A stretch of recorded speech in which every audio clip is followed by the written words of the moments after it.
नमस्कार दोस्तों। आज है 28 दिसंबर 2021 और 28 दिसंबर से करंट अफेयर्स के जितने भी इम्पोर्टेंट क्वेश्चन बन सकते हैं सारे हम इस वीडियो में डिस्कस करेंगे और हर क्वेश्चन से रिलेटेड इम्पोर्टेंट फैक्ट्स भी मैं आपको बताऊंगा।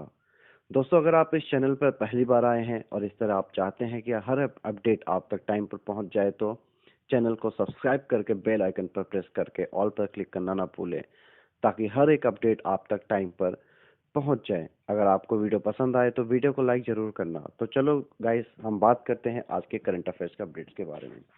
तो दोस्तों, आज पहला जो क्वेश्चन है, अगर आपके एग्जाम में क्वेश्चन आता है, पहला आपका जो क्वेश्चन वो है, अगर त्रिकोमाली तेल टैंक फॉर्म डील क्या है। अगर दोस्तों एक क्वेश्चन एग्जाम में आता है त्रिकोमाली तेल टैंक फॉर्म डील क्या है, तो दोस्तों आपका जवाब होना चाहिए त्रिकोमाली तेल टैंक फॉर्म 14 एक प्रतिष्ठित परियोजना है जो लंबे समय से विवादास्पद बनी हुई है। अब दोस्तों, विवादास्पद क्यों बनी हुई है, हम इसके बारे में आगे इंपॉर्टेंट पॉइंट्स के बारे में बात करेंगे, इंपॉर्टेंट टॉपिक्स के बारे में बात करेंगे। तो दोस्तों, पहला जो इंपॉर्टेंट टॉपिक्स है वो है, यह कदम राष्ट्रपति गोटबाया राजपक्षे की। तो इम्पोर्टेंट नोट्स के बारे में बात करते हैं। तो इम्पोर्टेंट नोट्स ये है, यह कदम राष्ट्रपति गोटबाया राजपक्षे की एक विशेष परियोजना वाहन स्थापित करने की मंजूरी के बाद उठाया गया है। अगर दूसरे इंपॉर्टेंट पॉइंट्स के बारे में बात करें तो वो ये है कि भारत और श्रीलंका इस परियोजना पर 16 महीने से बातचीत कर रहे हैं, यानी 16 महीने से इस परियोजना पर भारत और श्रीलंका के बीच में बातचीत चल रही है। तीसरा, अगर टॉपिक्स के अगर बारे में बात करें के लिए, श्रीलंका के ऊर्जा मंत्री उदय गम्मनपिला ने सिलोन पेट्रोलियम कॉर्पोरेशन को ट्रिको पेट्रोलियम टर्मिनल लिमिटेड नामक एक सहायक कंपनी बनाने का निर्देश दिया है। अगर इंपॉर्टेंट नोट्स के बारे में बात करें तो दोस्तों, अगला इंपॉर्टेंट नोट टॉपिक जो है वो है, अंग्रेजों ने द्वितीय विश्व युद्ध के दौरान ईंधन भरने वाले स्टेशन के रूप में काम करने के लिए ट्रिकोमोली ऑयल टैंक फार्म का निर्माण किया था। अगर हम इंपॉर्टेंट पॉइंट्स के बारे में बात करें, अगले पॉइंट्स के बारे में बात करें, तो यह त्रिकोमाली बंदरगाह के निकट बनाया गया था, जो एक गहरा प्राकृतिक बंदरगाह है। अगर हम अगले पॉइंट के बारे में बात करें तो Trincomalee oil tank farm China बे में स्थित है। इसमें 99 भंडारण टैंक शामिल है, जिसमें से प्रत्येक की क्षमता 12,000 किलोमीटर है।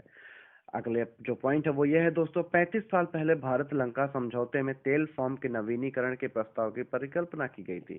तो इसमें कुछ इंपॉर्टेंट क्वेश्चंस आ सकते हैं, जैसे कि अगर आपसे क्वेश्चन में एग्जाम में पूछा जाता है त्रिकोमोली ऑयल टैंक फार्म चाइना बे मतलब कहाँ स्थित है, तो आपका जवाब होना चाहिए चाइना बे में स्थित है। तो दोस्तों, कहाँ पे स्थित है, चाइना बे में स्थित है। अब इसमें से और भी अगर बात की जाए कि किसके किसके बीच में आप ये समझौता है, तो आपका जवाब दोस्तों ये होना चाहिए, भारत और श्रीलंका इस परियोजना पर बातचीत कर रहे हैं, यानी कि भारत और श्रीलंका इस परियोजना के लिए बात कर रहे हैं, इन दोनों के देशों के बीच में बातचीत चल रही है। तो दोस्तों, अगले क्वेश्चन की तरफ रुक करते हैं। अगला जो हमारा क्वेश्चन है वो है, किस तारीख से 15 से 18 वर्ष के बच्चों को टीका लगाया जाएगा। यानी अगर आपके एग्जाम में क्वेश्चन आता है कि किस तारीख 2021 में किस तारीख से 25 से 18 15 से 18 वर्ष के बच्चों को टीका लगाया जाएगा, तो दोस्तों आपका जो जवाब होगा वो होगा 25 दिसंबर 2021 को प्रधानमंत्री नरेंद्र मोदी ने घोषणा की कि 3 जनवरी से, यानी 3 जनवरी 2022 से देश में, यानी कि इंडिया में 15 से 18 साल के बच्चों को कोरोना का टीका लगाया जाएगा। यानी कोरोना का टीका 15 से 18 साल के बच्चों को 3 जनवरी 2022 से लगाया जाएगा। अगर हम इसके इंपॉर्टेंट नोट्स के बारे में बात करें, इंपॉर्टेंट टॉपिक्स के बारे में बात करें, तो वो ये है, प्रधानमंत्री मोदी ने यह घोषणा भी की, स्वास्थ्य कार्यकर्ताओं को एक बूस्टर डोज भी लगाई जाएगी। यह कार्य 10 जनवरी से शुरू होगा। यानी अगर जिन लोगों को, जो हमारे स्वास्थ्य करता है और जिन लोगों ने डबल डोज ऑफ वैक्सीन लगवा चुके हैं, उसके बावजूद भी ओमिक्रॉन के खतरे को देखते हुए अब उन्हें बूस्टर डोज भी लगाया जाएगा। यानी अब बूस्टर डोज भी उन्हें लगाया जाएगा ताकि उनको हम कोविड से बचा सके। अगले इंपॉर्टेंट नोट्स के बारे में अगर बात करें, अगर हमारा जो अगला इंपॉर्टेंट नोट्स है वो ये है, इसके साथ साथ 60 वर्ष से अधिक, यानी 60 वर्ष से अधिक आयु के उन लोगों को डॉक्टर की सलाह पर तीसरा टीका लगाया जाएगा जो किसी बीमारी से पीड़ित है। यानी कोई भी अगर 60 साल से ऊपर का है और उसे दोनों डोज लग चुका है, और अगर उसे कोई गंभीर बीमारी है, तो उसे बचाने के लिए, उसे कोविड से बचाने के लिए अब गवर्नमेंट तीसरा डोज भी यानी कि लगाने जा रहा है। जैसा कि मैंने आपको पहले बताया कि ओमिक्रॉन के खतरों के ध्यान में रखते हुए घोषणा की गई है, तो ओमिक्रॉन का भी केस बढ़ता जा रहा है। अभी दिल्ली में आपने देखा होगा कि लॉकडाउन की कुछ नाइट कर्फ्यू वगैरह, दिल्ली में नहीं, बहुत देश के बहुत सारे प्रदेशों में जगहों पे नाइट कर्फ्यू लगा दिया गया है। तो उसी को देखते हुए बेसिकली गवर्नमेंट ने ये फैसला लिया है। अब क्वेश्चन देखा जाए कि भारत, अगला क्वेश्चन देखा जाए कि भारत में कौन कौन से बेसिकली अभी महत्वपूर्ण जो वैक्सीन है जो यूज किए जा रहे हैं। तो आपका क्वेश्चन होना चाहिए, आपका जवाब होना चाहिए Sputnik V, Covaxin and Covishield. यानी अगर आपसे एग्जाम में क्वेश्चन पूछा जाता है तो आपका जो जवाब होगा वो ये होगा कि भारत में 3 वैक्सीन अभी यूज किया जा रहा है। पहला जो वैक्सीन है वो है स्पुतनिक वी, दूसरा जो वैक्सीन है कोवैक्सीन है, तीसरा जो कोवैक्सीन है वो कोविशील्ड है। तो ये आपका जवाब होगा। तो दोस्तों अगले क्वेश्चन की तरफ हम चलते हैं। अगला जो हमारा क्वेश्चन है वो है महामारी तैयारी दिवस कब मनाया जाता है। यानी दोस्तों ये एग्जाम में क्वेश्चन आ सकता है, तो आप इस चीज को थोड़ा सा ध्यान से देखिए, और इस पे क्वेश्चन भी पूछे गए हैं।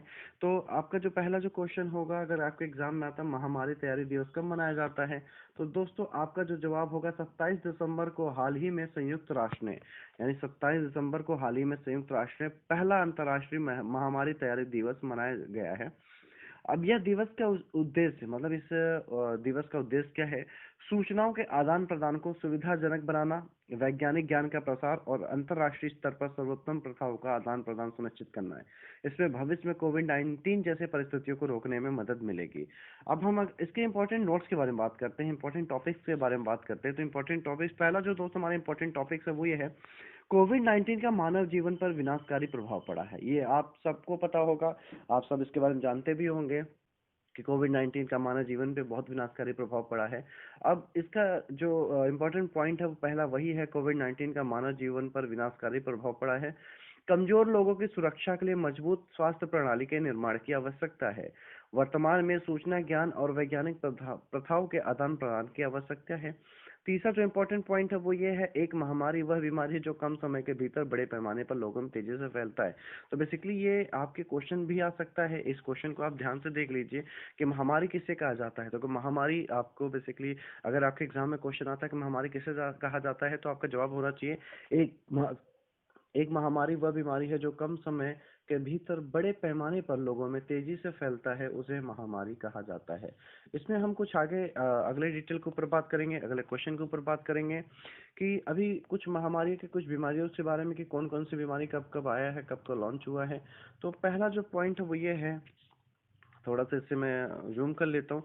तो पहला जो पॉइंट है वो ये है कि पहला जो पॉइंट है वो ये है कि 1200 ईसा पूर्व में बेबीलोन इन्फ्लुएंजा महामारी ने फारसियों, मेसोपोटामियंस, मध्य देश एशिया और दक्षिण एशिया को प्रभावित किया। यानी 1200 ईसा पूर्व में बेबीलोन इन्फ्लुएंजा हुआ था, उसमें फारसियों और मेसोपोटामियंस, मध्य एशिया, दक्षिण एशिया को काफी प्रभावित किया था।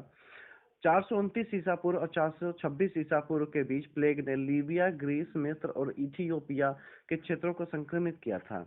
2013 में चिकनगुनिया के प्रकोप ने अमेरिका को प्रभावित किया। 2014 में भारत के उड़ीसा राज्य ने मुख्य रूप से हेपेटाइटिस ए के कारण पीलिया का प्रकोप का सामना किया। 2015 में भारत में स्वाइन फ्लू का प्रकोप हुआ। 2015-16 के बीच जीका वायरस ने दुनिया के विभिन्न क्षेत्रों को प्रभावित किया।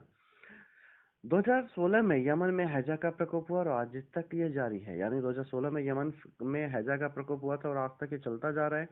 2017 में जापानी इंसेफेलाइटिस ने यूपी को संक्रमित किया, यानी कि उत्तर प्रदेश को संक्रमित बहुत किया था।